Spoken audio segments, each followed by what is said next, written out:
ఎండలతో ఇబ్బందులు పడుతున్న ప్రజలకు చల్లటి కబురు చెప్పింది వాతావరణ శాఖ. వాతావరణం మారిపోయి అక్కడక్కడ వర్షం కురిసే అవకాశం ఉందన్నారు. నైరుతి బంగాళాఖాతంలో కొనసాగుతున్న అల్పపీడనంతో పాటు మర్త్వాడ ప్రాంతంలో కూడా ఏర్పడిన ద్రోణి ప్రభావంతో వర్షాలు కురుస్తున్నాయని తెలిపారు. రేపు అక్కడక్కడ తేలికపాటి నుంచి మోస్తరు వర్షాలు కురిసే అవకాశం ఉందని అంచనా వేశారు వాతావరణ శాఖ అధికారులు.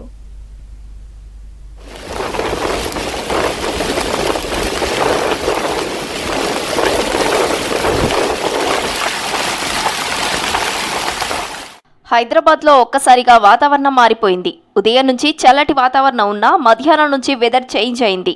పలు ప్రాంతాల్లో గాలి దుమారంతో పాటు మోస్తారు వర్షాలు పడ్డాయి. ఎల్బీనగర్, ఉప్పల్, నాగోల్, అంబర్పేట్, వనస్థలిపురం, హయత్ నగర్ లో మోస్తారు వర్షం కురిసింది. మన్సూరాబాద్, అల్కాపురితో పాటు సరూర్ నగర్, మలక్పేట్, చార్మినార్ లోనూ చిరుజల్లులు పడ్డాయి. అబిడ్స్, బషీర్బాగ్, సైఫాబాద్, ట్యాంక్ బండ్ పరిసర ప్రాంతాల్లో చిరుజల్లులు కురిశాయి.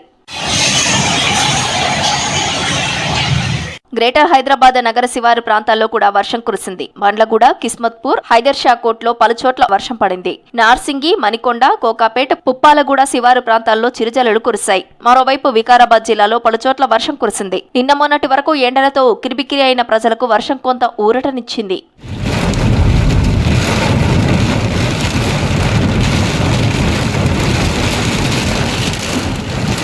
రాష్ట్రంలో భిన్నమైన వాతావరణ పరిస్థితులు కనబడుతున్నాయి. వారం రోజులకు ముందే శీతాకాలం ముగిసి మధ్యాహ్నం 32 డిగ్రీల నుంచి 36 డిగ్రీల గరిష్ట ఉష్ణోగ్రతలు నమోదవుతున్నాయి. దీంతో భూమి, సముద్ర ఉపరితలం మధ్య వ్యత్యాసం ఏర్పడి బంగాళాఖాతంలో ద్రోణులు, ఆవర్తనాలు, అల్పపీడనాలు ఏర్పడుతున్నాయని తెలిపారు. దీంతో వర్షాలు కురిసే అవకాశం ఉందన్నారు.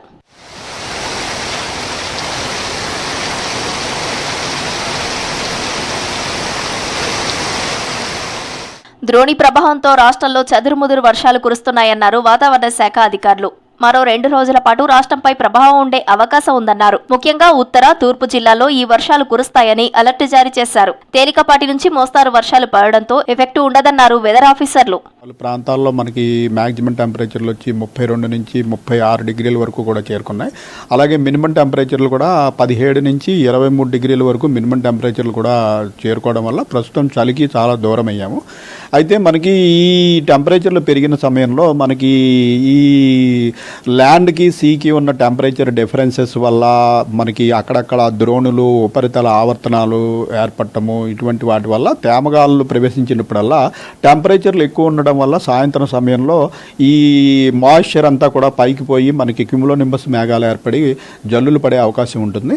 అయితే ప్రస్తుతం మనకి నైరుతి బంగాళాఖాతం ప్రాంతంలో ఒక అల్పపీడనం కూడా 2 రోజులు బట్టి కొనసాగుతున్నందున మనకి ఈ విండ్ దిశ కూడా మారి ప్రస్తుతం మనకి ఈశాన్య అలాగే తూర్పు నుంచి తేమగాలు ప్రవేశిస్తున్నాయి. మనకి పలు ప్రాంతాల్లో టెంపరేచర్లు ఎక్కువగా ఉన్నాయి కాబట్టి ముఖ్యంగా నార్త్ తెలంగాణ అలాగే ఈస్ట్ తెలంగాణ ప్రాంతంలో టెంపరేచర్లు ఎక్కువగా ఉండటం వల్ల మనకి నిన్న కూడా ఆదిలాబాదు, కుమరంభీం ప్రాంతంలో ఉరుములు, మెరుపులు, జల్లులు పడాయి. అలాగే ఈ ద్రోణులు కూడా 1-2 రోజుల మించి ఉండవు. అయితే ఇవి గ్రాడ్యువల్గా మనకి వీకెన్ అయిపోవడం వల్ల మనకి ఈ రోజు రేపు కొంచెం ఎఫెక్ట్ ఉండి ఎల్లుండి ఓన్లీ 1-2 జిల్లాల్లో మటుకే మనం అది కూడా లైట్ రైన్ ఎక్స్పెక్ట్ చేస్తున్నాము. ఇటు మన నల్గొండ, సూర్యాపేట అలాగే నాగర్ కర్నూలు జిల్లాలో ఎల్లుండికి కొద్దిపాటి జల్లులు పడే అవకాశం ఉంది. మిగిలిన రాష్ట్రం అంతా పొడిగానే కొనసాగే అవకాశం. వర్షాలతో పాటు ఎండల తీవ్రత అధికంగా ఉందన్నారు వాతావరణ శాఖ అధికారులు. 32 నుంచి 36 మధ్య గరిష్ట ఉష్ణోగ్రతలు నమోదవుతున్నాయని, రానున్న రోజుల్లో మరింత పెరిగే అవకాశం ఉందన్నారు. అయితే 2 రోజులు వర్షాలు పడటంతో తక్కువ ఉష్ణోగ్రతలు నమోదు అవుతాయన్నారు వెదర్ ఆఫీసర్లు. మన సిటీ అబ్జర్వేటరీలో 33.5 డిగ్రీలు, ఒక మనకి ఈవెన్ మన శివారు ప్రాంతాల్లో కూడా 33 డిగ్రీలు రాజేంద్ర నగర్లో రికార్డ్ అయింది. అలాగే మన మినిమం టెంపరేచర్ కూడా నిన్న చాలా పెరిగి 23 డిగ్రీల మినిమం టెంపరేచర్, శివారు ప్రాంతాల్లో కూడా 20 డిగ్రీలు 22 డిగ్రీల వరకు చేరుకుంది. సో మనకి హయ్యెస్ట్ టెంపరేచర్లు అనేవి మనకి సమ్మర్లో ఎక్స్ట్రీమ్స్ ఉండేవి మనకి నార్త్ తెలంగాణ అలాగే ఈస్ట్ తెలంగాణ ప్రాంతంలో ఉంటాయి. సో ఈ వేసవి కాలంలో ఇటువంటివి మనకి రెగ్యులర్గా వస్తూనే ఉంటాయి. అయితే వీటిని మనం 1-2 రోజుల ముందే చెప్తాం, కానీ మనకి ఒక వారం రోజుల ముందునే పలానా చోట ఏర్పడుతుంది అన్నది ఉంది. ఈ టెంపరేచర్లు పెరగడాన్ని బట్టి వాటి వ్యత్యాసాన్ని బట్టి ఇవి ఏర్పడుతూ ఉంటాయి. సో ఇవి ఏంటంటే మనకి ఇంకా మార్చి నెల నుంచి కూడా రెగ్యులర్గా ప్రతి వారంలోనూ 1 రెండో ఇటువంటి అల్పపీడనాలు ద్రోణులు ఏర్పడటము, దానికి తోడు మన మ్యాక్సిమం టెంపరేచర్లు గ్రాడ్యువల్గా రైజ్ అవ్వడం వల్ల సాయంత్రం సమయంలో ఈ ప్రీ మాన్సూన్ షవర్స్ అంటాం, ఇవి ముఖ్యంగా క్యుములోనింబస్ మేఘాల వల్ల వస్తాయి. కాబట్టి ఇవి వేడిమి వల్ల వచ్చే వర్షాలు మనము కిందటి సీజన్లో కూడా ఇటువంటివి చూసాము, మళ్ళీ ఈ సీజన్లో కూడా ఇలాగా మనకి కొనసాగే అవకాశం. గ్రేటర్ హైదరాబాద్ లో మధ్యాహ్నం వరకు ఎండలు కొట్టినా సాయంత్రం అక్కడక్కడ చెదురుమదురు వర్షం కురిసింది.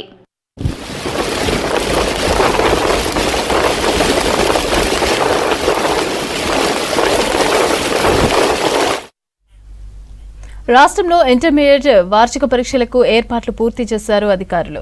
ఈ నెల 25 నుంచి మార్చి 18 తేదీ వరకు పరీక్షలు నిర్వహిస్తామని తెలిపారు ఇంటర్ బోర్డు సెక్రటరీ కృష్ణాదిత్య. ఈ ఏడాది 9,97,075 మంది విద్యార్థులు పరీక్షలకు హాజరవుతారని అన్నారు.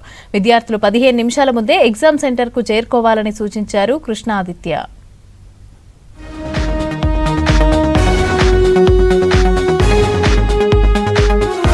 ఇంటర్ పరీక్షల కోసం రాష్ట్రంలో మొత్తం 1495 పరీక్షా కేంద్రాలు ఏర్పాటు చేశామన్నారు ఇంటర్ బోర్డు సెక్రటరీ కృష్ణాదిత్య. విద్యార్థులకు ఇబ్బందులు కలగకుండా అన్ని సెంటర్లలో మౌలిక వసతులు కల్పించామన్నారు. పరీక్షల నిర్వహణకు అన్ని ఏర్పాట్లు పూర్తి చేశామని తెలిపారు. ప్రతిరోజు ఉదయం 9 గంటల నుంచి మధ్యాహ్నం 12 గంటల వరకు పరీక్షలు జరుగుతాయని తెలిపారు కృష్ణాదిత్య. విద్యార్థులు 15 నిమిషాల ముందే హాల్లోకి చేరుకోవాలని సూచించారు. ఆఖరి నిమిషం వరకు వేచి చూడకుండా త్వరగా పరీక్షా కేంద్రాలకు చేరుకోవాలన్నారు కృష్ణాదిత్య. రాష్ట్ర ప్రభుత్వ ఆదేశానుసారం, సీఎం సార్ ఆదేశానుసారం ఇంకా కట్టుదిట్టంగా చేస్తున్నాం. హాల్ టికెట్స్ ఏవైతే ఉన్నాయో లాస్ట్ వీక్ అంటే 1 వీక్ ముందుగానే కాలేజెస్ లాగిన్లో మనం ఎనేబుల్ చేసాం. అందరి విద్యార్థులు కూడా డౌన్లోడ్ చేసుకున్నారు. అట్ ది సేమ్ టైం మీకు చెప్పినట్టుగానే ఆ కన్సర్న్డ్ ఇండివిజువల్స్కి, పేరెంట్స్కి మనం మెసేజ్ రూపంలో ఆ హాల్ టికెట్స్ కూడా మనం ఇచ్చాం. ఏదైతే మనం IVRS ఆపరేట్ చేస్తున్నామో, ఇంటరాక్టివ్ వాయిస్ రెస్పాన్స్ సిస్టమ్, దాంట్లో 5 సీటెడ్ కాల్ సెంటర్ మనం ఆపరేట్ చేస్తున్నాం. డైలీ కాల్స్ ట్రెండ్ని కూడా అనలైజ్ చేస్తున్నాం. హాల్ టికెట్లు విద్యార్థుల తల్లిదండ్రుల మొబైల్ ఫోన్లకు పంపించామని తెలిపారు ఇంటర్ బోర్డు అధికారులు. దీంతో హాల్ టికెట్ల కోసం విద్యార్థులు ఆందోళన చెందాల్సిన అవసరం లేదన్నారు. సులభంగా హాల్ టికెట్స్ డౌన్లోడ్ చేసుకుని పరీక్షలకు హాజరు కావచ్చన్నారు. పరీక్షా కేంద్రాల లొకేషన్ తెలుసుకోవడానికి అభ్యర్థులకు QR కోడ్ కూడా పంపించామని తెలిపారు కృష్ణాదిత్య. పరీక్షా కేంద్రాల్లో 28,500 మంది ఇన్విజిలేటర్లు పాల్గొంటారని తెలిపారు అధికారులు. కాపీయింగ్, అక్రమాలకు తావు లేకుండా ఉండేందుకు నిఘా ఏర్పాటు చేశామన్నారు. రాష్ట్రంలోని 1495 కేంద్రాల్లో 30,000 సీసీ కెమెరాలను అమర్చామని తెలిపారు. వీటితో పరీక్షా కేంద్రాలను నిరంతరం పర్యవేక్షిస్తున్నామన్నారు కృష్ణాదిత్య. వేరే డిస్ట్రిక్ట్ ఆఫీసర్స్ ఎవరైతే ఉంటారో, అంటే సోషల్ వెల్ఫేర్ సంబంధించిన ఆఫీసర్స్ కావచ్చు, at the same time RTC officials కావచ్చు, DMHO కావచ్చు, DEO కావచ్చు, ఎలక్ట్రిసిటీ ఆఫీసర్స్ కావచ్చు, ముందుగానే వాళ్ళకు మార్గనిర్దేశాలు ఇచ్చేశారు. ప్రిపేర్నెస్లో భాగంగా ఎక్కడ లోటుపాట్లు లేకుండా అందరూ కూడా అలర్ట్ చేశారు. పరీక్షల సమయంలో విద్యార్థులు ఆందోళనకు గురి కావద్దని సూచించారు ఇంటర్ బోర్డు కార్యదర్శి కృష్ణాదిత్య. ప్రశాంతంగా పరీక్షలు రాసి విజయం సాధించాలని విద్యార్థులకు ఆల్ ది బెస్ట్ తెలిపారు ఇంటర్ బోర్డు అధికారులు.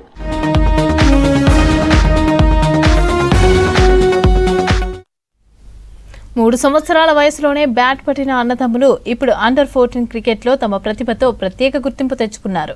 చిన్నప్పటి నుంచే క్రికెట్పై ఆసక్తి ఉందని తెలిపారు క్రికెటర్లు రాకేష్, నిఖిల్. క్రికెట్పై ఆసక్తి ఉండటంతో ప్రోత్సహించామని వారి పేరెంట్స్ తెలిపారు.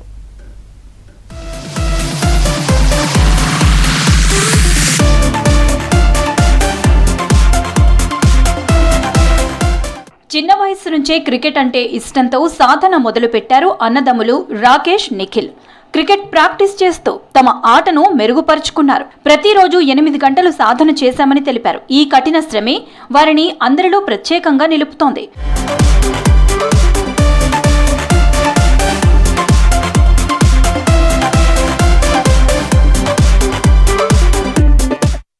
హైదరాబాద్ లో క్రికెట్ కి శిక్షణ తీసుకున్నారు రాకేష్. మధ్యప్రదేశ్ భోపాల్లో కూడా మ్యాచ్లు ఆడామని తెలిపారు. దేశంలోని వివిధ గ్రౌండ్స్ లో డిఫరెంట్ వాతావరణ పరిస్థితుల్లో ఆడటంతో తన ఆటను మెరుగుపరుచుకున్నానన్నారు. HCA అండర్-14 టోర్నమెంట్ లో కెప్టెన్ గా బాధ్యతలు నిర్వహించి 25 సెంచరీలు చేశాడు రాకేష్ శేఖర్. చిన్నప్పటి నుంచి నాన్న చూస్తూ ఉంటాను. నాన్న లీగ్స్ 14-16 ఆడడం వల్ల అప్పుడు నాకు కూడా క్రికెట్ ఆడాలని జర్నింగ్ చేశాను. పొద్దున 5:30కి లేస్తాను. 6 to 10 మార్నింగ్ సెషన్ ప్రాక్టీస్, మళ్ళీ 4 to 8 ఈవినింగ్ సెషన్ ప్రాక్టీస్. నావి 23 or 25 సెంచరీస్ ఉన్నాయి. ఒక డబుల్ సెంచరీ ఉంది. అండ్ ఇవన్నీ HCAలోనే కొట్టాను. పేరెంట్స్ అయితే మొత్తం చిన్నప్పటి నుంచి పొద్దున్న దాకా సాయంత్రం దాకా ఈవెన్ మమ్మీ డాడీ కూడా మ్యాచ్లోనే ఉంటారు మొత్తం. అండ్ నేను చాలా థ్యాంక్ఫుల్గా ఉంటాను అద్నాన్ సార్ సపోర్ట్ ఇంకా గైడెన్స్ వల్ల. తను ఇచ్చే గైడెన్స్ సపోర్ట్ చాలా యూస్ఫుల్ అయింది. అంటే ఇప్పుడు ఏమైనా కానీ జస్ట్ మనం ఎఫర్ట్ పెట్టాలి అని చెప్తాను టీమ్ ప్లేయర్స్కి. సో మనం ఎఫర్ట్ పెడితే విన్ ఆర్ లూజ్ అది సెకండరీ మ్యాటర్. మనం ఎఫర్ట్ పెడితే అది మన రిజల్ట్గా వచ్చేది చూద్దామని చెప్తుంటాను. వాళ్ళు చేస్తారు, అందుకనే ఇన్ని కప్స్ కొట్టాము ఇప్పటిదాకా. ఫాస్ట్ బౌలింగ్ లో రాణిస్తున్నాడు నిఖిల్ శేఖర్. ఇటీవల జరిగిన మ్యాచ్ లో 5 వికెట్లు తీశాడు. విరాట్ కోహ్లీ అంకిత భావం, ఫిట్నెస్, అగ్రెసివ్ బ్యాటింగ్ శైలి ఇష్టమని తెలిపాడు నిఖిల్. రానున్న రోజుల్లో రాష్ట్రం దేశ స్థాయిలో రాణిస్తామని ధీమా వ్యక్తం చేశాడు నిఖిల్ శేఖర్. అప్పుడు నాన్న ప్రాక్టీస్ చేపిస్తుండే, అప్పుడు నుంచి నేను చూసి నేర్చుకుండే. 8 to 10 hours ప్రాక్టీస్ చేస్తాం. పొద్దున 4 hours, సాయంత్రం 4 hours. ఎక్కువ బెస్ట్ ఆల్రౌండర్ అవుదాం. వెరీ సపోర్టివ్గా ఉండే కోచ్ అద్నాన్ సార్, థ్యాంక్ఫుల్, బాగా సపోర్ట్ చేస్తారు. ఇద్దరిని చిన్నప్పటి నుంచి క్రికెట్లో ప్రోత్సహించామని తెలిపారు వారి పేరెంట్స్. క్రికెట్ పై ఆసక్తితో ప్రతిరోజు కోచింగ్ కి తీసుకువెళ్లామని తెలిపారు. తమకి కూడా చిన్నప్పటి నుంచి క్రికెట్ ఇష్టం ఉండటంతో పిల్లలను ఎంకరేజ్ చేశామన్నారు తల్లిదండ్రులు. నేను ఆడటం చూసిన టైం నుంచి వాడు నాతో పాటు ఉండేవాడు. In terms of age of 3.5 years start చేశాడు వాడి కెరియర్, రాకేష్ శేఖర్. సో తర్వాత తను అందరూ వాడిని పిలవటం ఆర్ఎస్జీ అని పిలుస్తారు. At the same time he is dependable బ్యాట్స్మెన్గా, లైక్ పుజారా అనుకోండి, రహాన్ అనుకోండి. సో టెస్ట్ ప్లే ఎక్కువ ఆడతాడు అన్న ఒక పేరు ఉంది. అది దేవుడి వల్ల ముందుకు వెళ్ళాలని కోరుకుంటున్నాను యాక్చువల్గా. అండ్ కోచెస్ సపోర్ట్ కానీ ఈవెన్ నేను కూడా ప్రాక్టీస్ చేయిస్తాను. సో మా అద్నాన్ సార్ కానీ ఈవెన్ ముదస్సర్ అని చెప్పి కొన్నారు. సో వీళ్ళిద్దరూ ప్లస్ నేను ముగ్గురం కలిసి వీళ్ళ జర్నీని ముందు తీసుకెళ్తున్నాం. చిన్న ఏజ్ నుంచే వీడి క్రికెట్ స్టార్ట్ చేశాడు. Even 4-5 years. యాక్చువల్ వాళ్ళ నాన్న ఆడుతుంటే వాడు ఇంట్రెస్ట్ చూపించుకుంటూ, ఏజ్ గ్యాప్ వీళ్ళిద్దరికి చాలా తక్కువ. సో అలా నేను వీడితో పాటు ఎక్కువ వెళ్ళేవాడు. సో ఈయన మ్యాచెస్ ఆడుతుంటే హెచ్సి, ఈవెన్ మేము అప్పుడు వైజాగ్లో ఉండేవాడు. వైజాగ్ నుంచి లీగ్స్ ఆడటం కోసం ట్రావెల్ చేస్తూ ఉండేవాడు. ఇక్కడికి వచ్చి ఈయన ఆడుకుంటుంటే ఇంట్రెస్ట్ పుట్టింది. యూజువల్గా మాకు ఎప్పుడైనా ఏదైనా చిన్న స్పేస్ దొరికితే క్రికెట్ తప్ప వేరే ప్రపంచం లేదు. భారత టీంలో ఆడాలనే లక్ష్యంతో కృషి చేస్తున్నారు అన్నదమ్ములు. ప్రభుత్వం సహాయం చేస్తే భవిష్యత్తులో మరింతగా రాణిస్తామని తెలిపారు క్రికెటర్లు రాకేష్, నిఖిల్.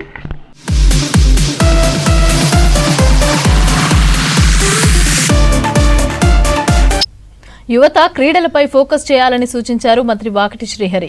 ఆటలు శారీరక దృఢత్వం, మానసిక ధైర్యంతో పాటు క్రమశిక్షణ అలవాటు చేస్తాయని తెలిపారు. సీఎం కప్ ప్రతి ఏడాది నిర్వహించి క్రీడాకారులను మరింత ప్రోత్సహిస్తామని తెలిపారు వాకటి శ్రీహరి. హైదరాబాద్ గచ్చిబౌలిలో సీఎం కప్ ముగింపు వేడుకలు నిర్వహించారు. జనవరి 17 నుంచి ఫిబ్రవరి 19 వరకు పోటీలు జరిగాయి. మొత్తం 44 విభాగాల్లో పోటీలు పడ్డారు క్రీడాకారులు. ఇక మొదట గ్రామీణ స్థాయిలో, తర్వాత మండల, అసెంబ్లీ, జిల్లా స్థాయిల్లో కాంపిటీషన్ నిర్వహించారు. విజేతలైన క్రీడాకారులకు బహుమతులను అందజేశారు మంత్రి వాకిటి శ్రీహరి.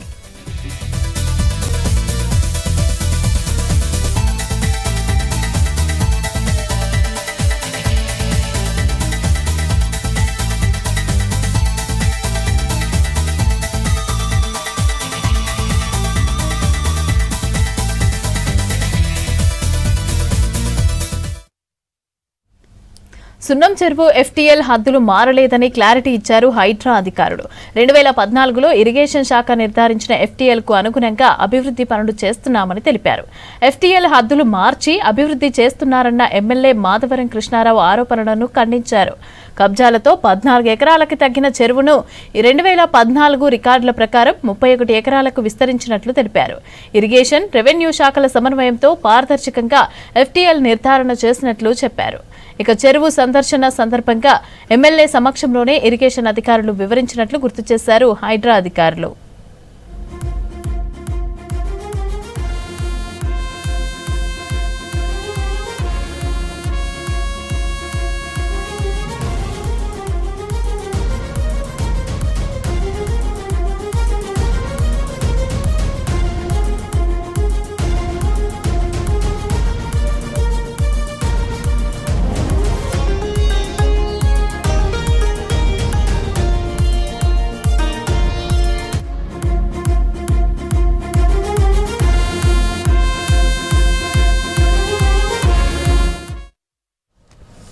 హైదరాబాద్ లో జరుగుతున్న వివిధ ప్రాజెక్టుల పనులను పరిశీలించారు GHMC chief engineer Sahadev Ratnakar.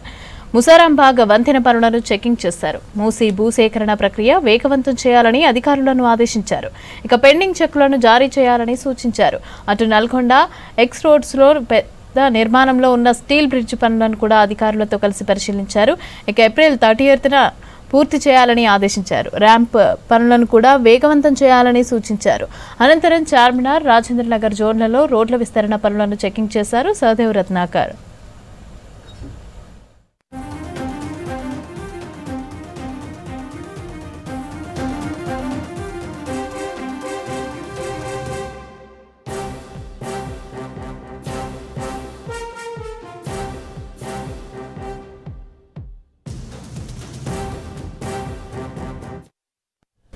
Ramzan పండగ అనగానే ప్రతి ఒక్కరికి గుర్తొచ్చేది తీయని షీర్ కుర్మా వంటకం.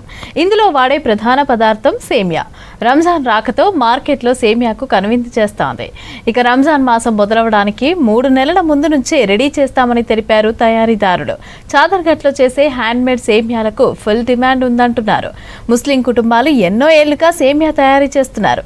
షీర్ కుర్మా సేమియా తయారీపై మరింత సమాచారం కల్పన అందిస్తారు. రోజు స్పెషల్ డిష్గా నిలిచేది షీర్ కుర్మా. షీర్ కుర్మాకి కావాల్సిన ముఖ్యమైన ఇంగ్రీడియంట్ సేమియా. ఆ సేమియా వచ్చేసి నగరంలో ఒకే ఒక ప్లేస్లో తయారవుతూ ఉంటుంది. హ్యాండ్మేడ్ సేమియాకి చాలా డిమాండ్ కూడా ఉంటుంది. మరి చాదర్ఘట్లో ఉన్న ఒక 4-5 కుటుంబాలే ప్రతి సంవత్సరం కూడా ఈ హ్యాండ్మేడ్ సేమియా అనేది తయారు చేస్తూ ఉంటారు. దాదాపు రాత్రి నానబెట్టిన ఏదైతే పిండి ఉంటుందో దానికి సంబంధించి 14 గంటలు నానిన తర్వాత ఈ సేమియా అనేది తయారు చేస్తూ ఉంటారు. మరి మనతో పాటు ఇక్కడ కొంతమంది పబ్లిక్ ఉన్నారు. ఈ ఎవరైతే హ్యాండ్మేడ్తో తయారు చేసే సేమియా సంబంధించిన నిర్వాహకులు, ఒకసారి వారితో కూడా మాట్లాడదాము. సో ఇంగ్రీడియంట్స్ ఏంటి, దాంతోపాటు తయారు చేసే విధానం ఏ విధంగా ఉంటుందో తెలుసుకుందాం. సో ముఖ్యంగా అంటే రంజాన్ అంటేనే షీర్ కుర్మా అని చెప్తూ ఉంటారు. ఈ షీర్ కుర్మా వచ్చేసి ఏ విధంగా తయారు చేస్తూ ఉంటారు ఈ సేమియా? ఇది ఒక రోజు ముందు నానబెట్టాలి, ఒక రోజు ముందు అయినాక స్టార్ట్ చేయాలి. ఓకే, ఏమేమి వేస్తారు మరి ఈ సేమియాకి సంబంధించి తయారు చేసే పిండిలో? ఉప్పు వేసి నానబెడతారు ఒక రోజు ముందు. దాని తర్వాత సెకండ్ డే స్టార్ట్ చేస్తాం మేము. స్టార్ట్ చేస్తారు. ఓకే, ఎంతమంది స్టార్ట్ చేస్తారు? ఎన్ని గంటల సమయం పడుతుంది చేయడానికి? రోజు ఎన్ని కేజెస్ చేస్తూ ఉంటారు? మేము 45-50 kg చేస్తాం ఒక్క రోజులో. 5-6 మంది అవుతుంది. ఒకరితో, ఇద్దరితో, ముగ్గురితో కాదు పని ఇది. ఓకే, నానబెట్టిన పిండి ఉంది కదా, ఇది ఎందుకు రెగ్యులర్గా మీరు అంటూనే ఉంటారా హ్యాండ్స్తో? ఇది చేస్తూ ఉండే, ఇది గట్టిగా ఉంటుంది, అట్లా ఉంటుంది అనుకో. దీన్ని చేసి ఉప్పు పెట్టి కొంచెం ఇట్లా మెత్తగా చేయాలనుకో. మెత్తగా చేసిన తర్వాతనే వస్తూ ఉంటుందా అది? అక్కడ వాన వర్షం వస్తే ఒక రోజు మొత్తం వేస్ట్ అయిపోతుంది అనుకో, మొత్తం ఖరాబ్ అయిపోతుంది. మరి డైలీ ఎన్ని 30-40 కేజెస్ చేస్తూ ఉంటారా? అవుతుంది ఎట్లయినా. ఓకే, ఎంతమంది చేస్తూ ఉంటారు మరి ఇక్కడ? 6-7 మంది చేస్తారు అనుకో. 6-7 మంది 3-4 మందితో కాదు ఈ పని. ఓకే, ఎన్ని రోజులు చేస్తూ ఉంటారు? అంటే రంజాన్ పండుగకి ఎన్ని నెలల ముందు నుంచి చేస్తూ ఉంటారు, ఎన్ని నెలల వరకు చేస్తూ ఉంటారు? 2-3 నెలల ముందే స్టార్ట్ చేస్తాం అనుకో. రంజాన్ ఒక నెల ఉంటుంది, 3 నెలలు ఉంటుంది అనుకో పని. 3 నెలలు పని ఉంటుంది. మరి ఈ 3 నెలలు పని తర్వాత ఏం చేస్తూ ఉంటారు మీరుగా? నేను మార్కెట్లో, ఫ్లవర్ మార్కెట్లో చేస్తా పని. Flower market. Okay, so demand ఎట్లా ఉంటుంది, కేజీ ఎట్లా ఉంటుంది ఇది మనీ? స్టార్టింగ్ 300 రూపాయలు అమ్ముతారు అనుకో. దాని తర్వాత ఒక 50 రూపాయలు పెంచుతారు. 50 రూపాయలు పెంచుతారు. అంటే ఇప్పుడు మనకు మార్కెట్లో మిషన్ మేడ్ కూడా దొరుకుతుంది కదా సేమియా, దానికి మీరు చేసేదానికి తేడా ఏంటి? దీంట్లో ఉప్పు ఉంటుంది, దాంట్లో ఉప్పు ఉండదు అనుకో. దీంట్లో సాల్ట్ ఉంటుంది. టేస్ట్ బాగుంటుందా? మిషన్ మేడ్ ఎట్లా ఉంటుంది, ఇది ఎట్లా ఉంటుంది? మా డిమాండ్ ధర ఎక్కువ ఉంటుంది అనుకో. ఈ మార్కెట్లో దొరకదు, ఈడ ఒక్కతానే దొరుకుతాను.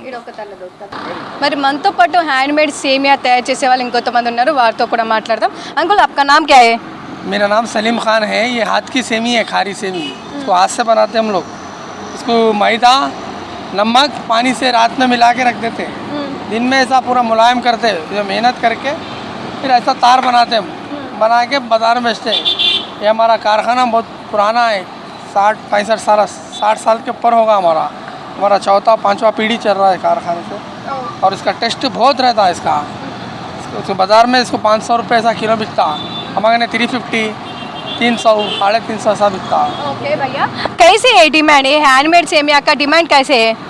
इसका टेस्ट अच्छा रहता है. इसका मेहनत बहुत रहता है, बोल के इसका डिमांड है. और सब में भारी सेमी यही है. जितनी सेमियाँ हैं तो सेमियों में भारी है. उसका भी रहता है डिमांड, मगर सब में भारी सेमी यही है. कॉस्टली शाही सेमी यही है. हैंडमेड सेमिया ये मिशन मेड सेमिया का डिफरेंट ఏంటి? डिफरेंट नहीं बोले तो मशीन का रहता, उसका टेस्ट अलग रहता है, इसका टेस्ट अलग रहता है, ऐसा रहता. वो भी बहुत बिकता बाज़ार में, ये भी बहुत बिकता। मगर ये जिसको मालूमात है लोगों को खाते हैं इसका। ये शाही है सेमी है, ये टेस्टी बहुत रहता है। रॉयल सेमी है, रॉयल बोलते हैं इसको। ఓకే అంటే ఎన్ని సంవత్సరాల నుంచి మీరు సేమియా చేస్తూ ఉన్నారు? దాంతోపాటు రంజాన్ సమయంలో ఎన్ని నెలల ముందు నుంచి మీరు ఈ పని చేస్తూ ఉంటారు? रमज़ान से 4 महीने पहले चालू करते हैं, 4 मंथ पहले करके बनाते हैं। बना के पूरा डिस्ट्रिक्टों में जाता, हैदराबाद सिकंदराबाद पूरा डिस्ट्रिक्टों में जाता, हैदराबाद में जाता और ये पूरा बाहर भी जाता है। यहाँ पे आके खायद से ले आते लोग, दुबई सब जाता है। इसको मालूमात है वो लोग आके लेके जाते हैं, पूरा गाँव को जाता, अमेरिका को भी लेके जाते हैं ले आने वाले, जिसको मालूम आके टेस्टी बहुत रहता है बोल के खास करके ले आते हैं। और हम खास करके आके बोलते बना के दो हमारे को, इसलिए करते हैं सामने। ఓకే భయ్యా, డైలీ ఎన్ని కేజీస్ చేస్తూ ఉంటారు ఈ సేమియా?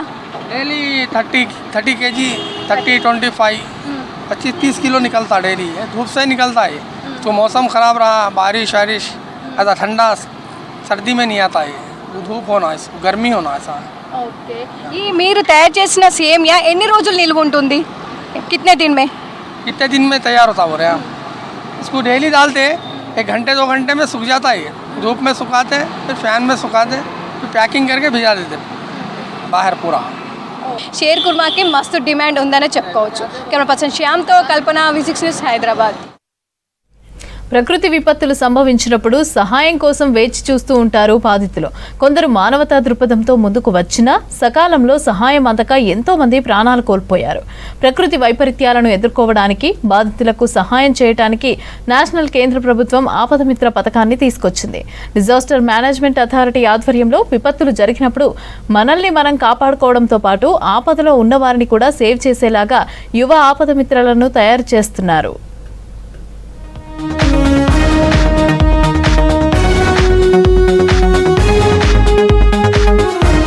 ఎప్పుడు ఎక్కడ ప్రకృతి వైపరీత్యాలు సంభవిస్తాయో ఊహించలేని పరిస్థితి ఉంది. కేంద్ర ప్రభుత్వ ఆధ్వర్యంలో నేషనల్ డిజాస్టర్ మేనేజ్మెంట్ అథారిటీ యువ ఆపద మిత్ర పథకం ప్రారంభించింది. ప్రకృతి వైపరీత్యాలు, విపత్తుల సమయంలో బాధితులను ఆదుకునే ఆపద్బాంధవులను తయారు చేస్తున్నారు. ప్రాణ నష్టం కాకుండా విపత్తులు ఎదుర్కొనేలా NDRF, SDRF తరహాలో ఆపద మిత్ర వాలంటీర్స్ కు శిక్షణ ఇస్తున్నారు. Weather, health, fire, police, forest వంటి విభాగాల అధికారులు ప్రత్యేక క్లాసులు చెప్పారు.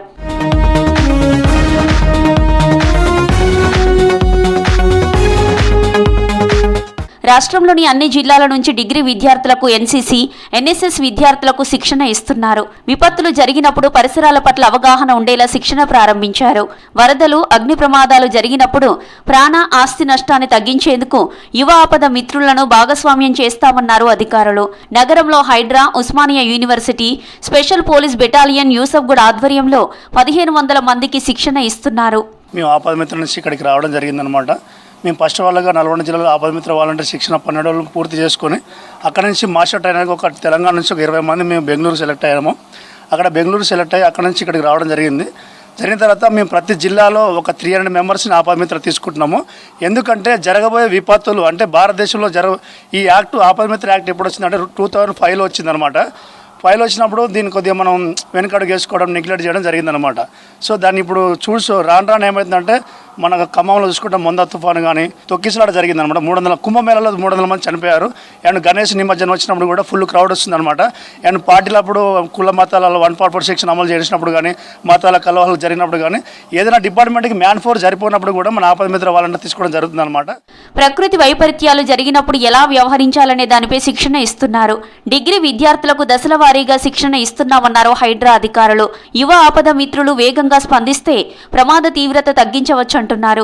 యూనిఫామ్ లేని fire man, police, disaster response force గా వీరిని తీర్చిదిద్దుతున్నారు. నా రోడ్డు మీద యాక్సిడెంట్ అయినప్పుడు చాలా మంది చూస్తూ వెళ్ళిపోతున్నారు, నాకెందుకు అని వెళ్ళిపోతున్నారు. సో ఈ ఆపద మిత్ర అనేది ఏంటంటే గవర్నమెంట్, సెంట్రల్ గవర్నమెంట్ ఏం చేస్తుందంటే వాళ్ళకు ఒక ID కార్డు ఇచ్చి, వాళ్ళకు శిక్షణ ఇచ్చి, మేము కూడా సొసైటీలో ఒక అర్హులము, మేము కూడా భారత ప్రభుత్వం కింద మేము కూడా వర్క్ చేస్తామని చెప్పి ఒక ID కార్డు తీసుకొని వీళ్ళు వర్క్ చేయడం జరుగుతుంది అనమాట. సడన్గా ఎవరు కింద పడిపోయినప్పుడు వాళ్ళకి CPR ఎట్లా చేయాలి, ఎన్ని రౌండ్లు చేయాలి, ఎవరికి కాల్ చేయాలి, ఎమర్జెన్సీ కాల్ చేయాలి, విత్ ఇన్ సెకండ్లో రెస్పాండ్ అవడానికి ఈ ఆపద మిత్ర వాలంటీర్ అనేది ముందుకు వస్తుంది అనమాట. ప్రకృతి వైపరీత్యాలతో పాటు వరదలు, ఫైర్ యాక్సిడెంట్స్ జరిగినప్పుడు తమను తాము రక్షించుకోవడంతో పాటు ఆపదలో ఉన్నవారిని ఎలా రక్షించాలో శిక్షణ ఇస్తున్నామని తెలిపారు అధికారులు. ఒక్క బ్యాచ్లో 110 మంది ఉంటున్నారని, ఇప్పటి వరకు 800 మందికి శిక్షణ ఇచ్చామన్నారు వాతావరణ శాఖ అధికారులు. ఈరోజు మన ఐఎండి మెడ్ సెంటర్లో హైడ్రా తరఫు నుంచి ఒక 110 మంది ఆపద మిత్ర వాలంటీర్స్, వీళ్ళు మనకి డిగ్రీ స్టూడెంట్స్, ఎన్ఎస్ఎస్ స్కీమ్లో ఉన్న వాళ్ళు. వీళ్ళకి ఏంటంటే హైడ్రా వాళ్ళు ఒక 1 వీక్ ట్రైనింగ్ ఇస్తున్నారు. ఈ డిజాస్టర్ వార్నింగ్ సమయంలో ఎటువంటి చర్యలు తీసుకోవాలి, ఐఎండి ఇచ్చే ఫోర్కాస్ట్లని ప్రజలకి విశదీకరించి ఏ సమయంలో ఎటువంటి చర్య తీసుకోవాలి ఏంటి అన్న దాని గురించి, ఎటువంటి రిలీఫ్ మెజర్స్ తీసుకోవాలి అన్న దాని గురించి టోటల్ వాళ్ళు ఒక 1 వీక్ ట్రైనింగ్ ప్రోగ్రామ్ కండక్ట్ చేస్తున్నారు. దాంట్లో భాగంగా ఈరోజు వాళ్ళు మన ఐఎండికి రావడం జరిగింది. ఐఎండిలో మనం ఇచ్చే ఫోర్కాస్ట్లు ఏంటి, ఎట్లా జనరేట్ చేస్తామో ఇవన్నీ కూడా వీళ్ళందరికీ మనం వివరంగా వివరించడం జరిగింది. ఈరోజు మాకు మంచి అవగాహన ఇచ్చారు. ఇప్పుడు ఐఎండి ఎట్లా చర్యలు తీసుకుంటుందా, వాతావరణం ఎట్లా ఏ టైంకి ఎలాగ ఉంటుందో ఇప్పుడు రాడార్ సిస్టమ్ ఎట్లా వర్క్ అవుతుందో చెప్పారు. అండ్ రాడార్ సిస్టమ్ ఎట్లా ఎప్పుడెప్పుడు డేటా ఏ టైంకి తీసుకుంటుందో చెప్పారు. ఇక్కడ హైడ్రా గురించి కానీ, ఐఎండి ఇండియన్ మెట్రాలజికల్ డిపార్ట్మెంట్లో ఎలా వర్క్ అవుతుంది, ఎలాంటి చర్యలు తీసుకుంటాం, ఎట్లాంటి ప్రికాషన్స్ అనేది మనకు చెప్తారనే దాని గురించి సార్ చాలా బాగా ఎక్స్ప్లెయిన్ చేశారు. అండ్ క్లౌడ్స్ ఎలా ఫామ్ అవుతాయి, యాసిడ్ రేట్స్ గురించి, అండ్ కలర్ కోడ్స్ గురించి, గ్రీన్ అలర్ట్, రెడ్ అలర్ట్ ఎలా మనకి చూపిస్తారన్న దాని గురించి చాలా బాగా ఎక్స్ప్లెయిన్ చేశారు. డిగ్రీ విద్యార్థులకు వారం రోజులు శిక్షణ పూర్తయిన తర్వాత సర్టిఫికెట్ ఇస్తామని తెలిపారు అధికారులు. యువ వాలంటీర్లు రాష్ట్ర వ్యాప్తంగా వివిధ శాఖలతో సమన్వయం చేసుకుని పనిచేయడానికి సిద్ధంగా ఉంటారన్నారు.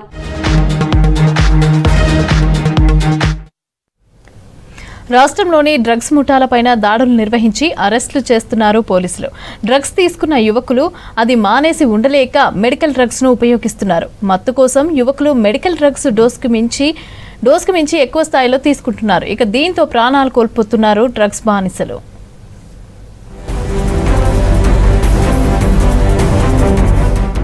మత్తుకు బానిసలైన యువకులు ఓల్డ్ సిటీతో పాటు చాలా ప్రాంతంలో మెడికల్ డ్రగ్స్ తీసుకుంటున్నారు. కొన్ని నెలలుగా మెడికల్ డ్రగ్స్, ఎండిఎంఏ, గంజాయి తీసుకుని యువకులు ప్రాణాల మీదకు తెచ్చుకున్నారు. మత్తు ఇంజెక్షన్స్ తీసుకొని మరణిస్తున్నారు. మెడిసిన్స్ ఏదైతే ఉందో ఫర్ హ్యాబిట్ ఫార్మింగ్ డ్రగ్స్ అంటామో, సో యంగ్స్టర్స్ ఎక్కువ మెడిసిన్స్ మీద డిపెండెంట్ అవ్వడానికి ఒక 5 కేటగిరీస్ ఆఫ్ మెడిసిన్స్ ఉన్నాయి మనకు యాక్చువల్గా. సో ఫస్ట్ కేటగిరీ ఏమంటాము అంటే డిప్రెసెంట్స్ అంటాము. So say for example any sedatives కానీ, హిప్నాటిక్స్ కానీ, హాలూసినేషన్ ఆర్ ఎనీ ఆల్కహాల్ కానీ, ఇలాంటి డ్రగ్స్ అన్నీ మనం ఫస్ట్ డిప్రెసెంట్ అంటాము. సో ఈ కేటగిరీలో ఏంటంటే బ్రెయిన్ని డిప్రెస్ చేసి మన ఒక స్మూదనింగ్ ఎఫెక్ట్ ఇచ్చేసి స్లీప్ ఇండ్యూస్ చేస్తుంది అనమాట. సో సెకండ్ కేటగిరీ వచ్చేసి ఒక ఎక్సైట్మెంట్ క్రియేట్ చేస్తుంది. సో దాన్నే మనం ఏమంటామంటే స్టిమ్యులెంట్ డ్రగ్స్ అంటాం. Say for example MDMA category కానీ, యాంఫిటమైన్ కానీ, ఇలాంటి డ్రగ్స్ ఏంటంటే స్టిమ్యులెంట్ కేటగిరీస్లోకి వస్తాయి. ఇది మనం జనరలీ పార్టీ డ్రగ్స్ అని చెప్తాం, ఎందుకంటే హైపర్ యాక్టివ్గా అయిపోతాం కాబట్టి ఇది పార్టీ డ్రగ్స్ అంటాం. మత్తు ఇంజెక్షన్స్, టాబ్లెట్స్ ను తక్కువ ధర కావడంతో కొనుగోలు చేసి మత్తు కోసం ఉపయోగిస్తున్నారని తెలిపారు డాక్టర్లు. వైద్యుల ప్రిస్క్రిప్షన్ లేకుండానే కొనుగోలు చేస్తున్నారని తెలిపారు. దీంతో మత్తు డోస్ పెరిగి ప్రాణాలు కోల్పోతున్నారని తెలిపారు. ఎల్ఎస్డి కానీ అక్కడ ఉండని వాటిని ఇమాజినేషన్ రావడం కోసం హాలూసినేషన్ డ్రగ్స్ అంటాం. నార్మల్ లాంగ్వేజ్లో కెనబిస్ న్యాచురల్ ప్రోడక్ట్స్, ఇది గాంజా లాంటి ప్రోడక్ట్స్ ఉంటాయి. సో ఒక 5th కేటగిరీ డ్రగ్స్ మెయిన్గా ఎప్పుడైతే యూస్ చేస్తామో దీన్నే ఓపియాయిడ్ డ్రగ్స్ అంటాము. సో ఇవి కొద్దిగా డేంజరస్ డ్రగ్స్ ఉంటాయి, ఇవి నార్కోటిక్ డ్రగ్స్ అని చెప్తాము.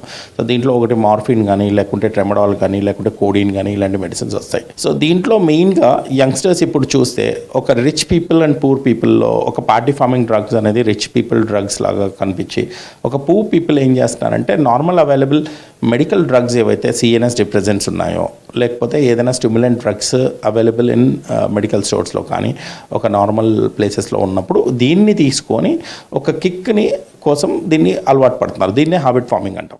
యువకులు మెడికల్ డ్రగ్స్ నుంచి విముక్తి పొందేందుకు చికిత్స తీసుకోవాలని సూచిస్తున్నారు డాక్టర్లు. దీంతో డ్రగ్స్ ప్రభావం నుంచి బయటపడే అవకాశం ఉందన్నారు. డ్రగ్స్ మీద నుంచి వారి ఆలోచనలు తొలగించడంతో పాటు వారికి ఇష్టమైన అలవాట్లకు డైవర్ట్ కావాలని సూచిస్తున్నారు డాక్టర్లు. ఒక సూదనింగ్ ఎఫెక్ట్ ఇచ్చేసి స్లీప్ని ఇండ్యూస్ చేస్తుంది. బట్ ఇది లాంగ్ టర్మ్లో హ్యాబిట్ ఫార్మింగ్. మీరు ఎంతైతే డోస్ తీసుకుంటున్నారో అదే ఎఫెక్ట్ మీరు గోయింగ్ ఫార్వర్డ్ కావాలి అనుకుంటే ఆ ఎఫెక్ట్ ఉండదు. ఆ ఎఫెక్ట్ కోసం మళ్ళీ ఎక్కువ డోస్ తీసుకోవాలి. సో ఇన్ లాంగ్ టర్మ్లో ఎక్కువ డ్రగ్ డిపెండెన్సీ అయిపోయి, సో కన్ఫ్యూషన్స్ ఎక్కువైపోయి, డిప్రెషన్లోకి వెళ్ళిపోయి, లోన్లీనెస్ ఎక్కువైపోయి, అండ్ యాంగ్జైటీ ఎక్కువైపోతుంది. ఇది లాంగ్ టర్మ్ ఎఫెక్ట్స్ అయిపోతాయి అన్నమాట. సో ఒకవేళ ఓవర్ డోస్ అయితే, ఇలాంటి మెడికేషన్స్ ఏదైతే ఓవర్ డోస్ అవుతున్నాయో, ఫర్ ఎగ్జాంపుల్ ఒక డిప్రెసెంట్స్ తీసుకుంటే, ఒక ఫర్ ఎగ్జాంపుల్ సెడేటివ్స్ కానీ హిప్నాటిక్స్ కానీ ఫ్రీగా దొరుకుతున్నాయి ఇన్ మెడికల్ స్టోర్స్ అనే ఒక అపోహలో యంగ్స్టర్స్ వచ్చేసి దాని మీద ఎక్కువ డిపెండెన్సీకి వెళ్ళిపోతున్నారు. డ్రగ్స్ పెడ్లర్లతో పాటు విక్రయించే వారిని కూడా అరెస్ట్ చేస్తున్నారు పోలీసులు. మత్తుకు దూరంగా ఉండాలని, డ్రగ్స్ కు బదులు మెడికల్ డ్రగ్స్ ఉపయోగిస్తే ప్రాణాలు కోల్పోయే ప్రమాదం ఉంటుందని హెచ్చరిస్తున్నారు డాక్టర్లు. హైదరాబాద్ కోంపల్లిలో ఆకస్మిక తనిఖీలు చేశారు సైబరాబాద్ మున్సిపల్ కమిషనర్ సృజన. పారిశుద్ధ నిర్వహణ, చెత్త సేకరణ, ఆస్తి పన్ను వసూళ్లు, ట్రేడ్ లైసెన్స్లపైన సమీక్ష చేశారు. రోజు ప్రతి ఇంటికి వెళ్లి చెత్త సేకరించాలని స్వచ్ఛ ఆటో కార్మికులను ఆదేశించారు. చెత్త సేకరణ వాహనాల జీపీఎస్ మానిటరింగ్ ను కూడా కట్టుదిట్టం చేయాలని తెలిపారు. కార్మికుల పనితీరును రోజు సమీక్షించాలని అధికారులకు సూచించారు. సిబ్బంది కొరత ఉంటే వెంటనే భర్తీ చేయాలని అన్నారు. కాలనీల్లో రోడ్లపై ఎక్కడా కూడా చెత్త పేరుకుపోకుండా చర్యలు తీసుకోవాలని ఆదేశించారు.